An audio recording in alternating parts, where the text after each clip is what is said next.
महात्मा ने से बात सुनने के बाद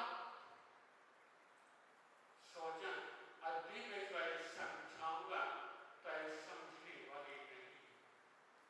तो महात्मा ने उसे तारीफ दिया, कहा कि सुनो है, जब तुम्हारे साथ जब कुछ जब बोले तो सभी की तारीफ को अपने मुंह में दबा देना, तुम्हें कुछ भी नहीं बोलना, तुम्हारे साथ अपने आप ही तुम्हारे बस में हो जाएगी। और मैंने क्या कहा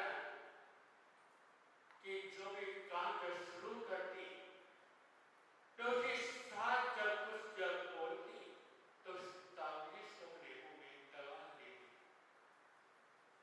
तो धीरे धीरे करके क्या हुआ कि जो घर की जो नारी की जो माता थी उसने सोचा कि मैं हर अपनी बहू का कुछ ना कुछ बोलती रहती हूँ पर ये मुझे उल्टा जवाब कभी भी नहीं देती, इसलिए वो माता भी शांत हो गई। अब जब दोनों जन शांत जब हो गए तो घर का जो है तो वो भी शांत हो गया।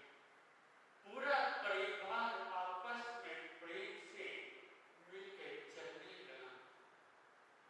ये देखकर वो बहन बड़ी प्रसन्न होती है कि सब कुछ उस महात्मा का दिया हुआ है। जो महात्मा ने जो कहा जो करा एक महात्मा का आशीर्वाद ही।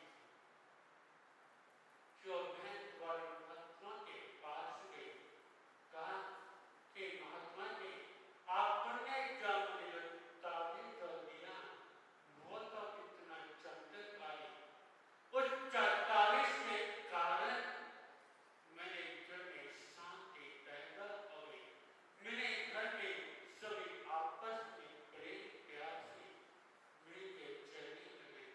अब मेरी सास मेरे से कभी दर्शना नहीं होगी। तो उस महात्मा ने कहा कि सुनो है, ये सारा कमाई तारीफ का नहीं, तुम्हारे चुप रहने के कारण। तुम चुप रहे, तुमने सास को कभी उल्टा नहीं बोला, उसके कारण ही घर में जा शांति पैदा हुई। उसी